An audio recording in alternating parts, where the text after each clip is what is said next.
In this video, we'll look at section 5.4, use medians and altitudes. So before we use perpendicular bisectors and angle bisectors of triangles, now we're going to use medians and altitudes of triangles. So the median of a triangle is a segment from a vertex to the midpoint of the opposite side. The three medians are concurrent. This point is called the centroid. So notice it's always from a vertex to the opposite side, and it splits the other side into two congruent segments. So it always meets at the midpoint of the side. So the concurrency of medians of a triangle. The medians of a triangle intersect at a point that is 2/3 the distance from each vertex to the midpoint of the opposite side. So that means if we were to split the line into thirds, that would tell us that BP is 2/3 and PF would be 1/3. Okay, so that's how they're breaking it apart. So following this little guide of AP would be 2/3 of AE, BP would be 2/3 of BF, and CP would be 2/3 of CD. So from the vertex to the centroid is 2/3 of the actual length. And the other side is 1/3. So if you wanted to, you could write down all the others, like FP is equal to 1/3 of AE, and so on. So in triangle RST, Q is the centroid of SQ. Or excuse me, of the centroid, and SQ equals 8. Find QW and SW. So remember, if SQ is 8, and remember it's 2/3. So from S to Q would be 2/3 the entire length, and the other part is at QW is only 1/3. So that means it's half of SQ, which tells us it is that QW would have to be 4, and then the whole thing together, 8 plus 4. So SW would have to equal 12. Okay, so there's quick little tricks you can use to help you solve those. Now a bigger problem. There are 3 paths through a triangular park.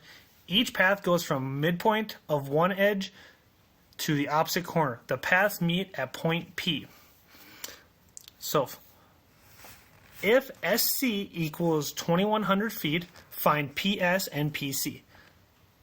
Okay, so we're going to do this one in red. SC, the whole thing, is 2,100 feet. So they want PS and PC. So remember, using our little thing, we say PC is equal to 2/3 times the entire thing, which is 2,100. So that would give us 1,400. And then we just have to do a little subtraction for PS. So PS would equal 2,100 minus 1,400, and that's equal to 700. So notice we can also just do half of the other length. So if BT right here, and that's a little hard to see, let's go with green or blue. If BT is 1,000, find TC and BC. So this one's really simple because BT and TC are split by the midpoint of T because it says the midpoints. So that means TC also has to equal 1,000, and then the whole thing, BC, would have to equal 2,000. Okay, and the last one, if PT equals 800, so PT right here equals 800,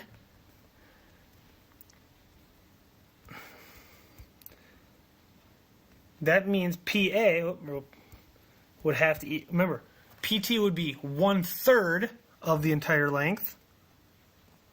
That means the other part is 2/3. So double. So PA would have to be 1,600.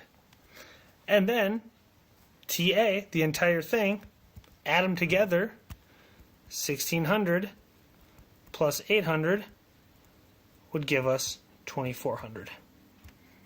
And there we go. The altitude of a triangle. This is the perpendicular segment from a vertex to the opposite side, or the line that contains the opposite side.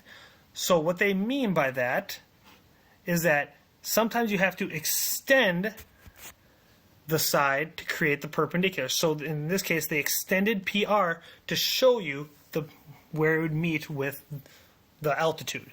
That's what they're talking about. So sometimes you might have to extend the side to create an altitude. The concurrency of triangles of altitudes of a triangle, this is theorem 5.9, the lines containing the altitudes of a triangle are congruent. So the lines containing AF, BE, and CD meet at G. So that's all it says. They will all meet at a singular point. Okay, this is what we call the orthocenter. I know there's a lot of words of these lines of concurrency. So our new one is the orthocenter, where three altitudes meet. So find the orthocenter in an acute, right, and obtuse triangle. So really, we'd normally have to draw these ones out, but I just want to show you.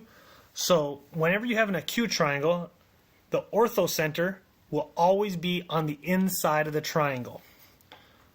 Okay, so very key. If it's acute, orthocenter is on the inside. On a right triangle, the orthocenter is on the triangle. So it'll lock in directly where it looks like that the right angle is of the right triangle. Okay. And then on an obtuse triangle, P will be on the outside of the triangle. So remember, it's not always exactly. So they always have to always have to extend the height. So such as the height right here would be this purple line. That's where the height would stop. But if you extend it, then it will meet. So you'll have to sometimes extend lines in both directions and see where they're gonna intersect. And that's where you'll find the orthocenter.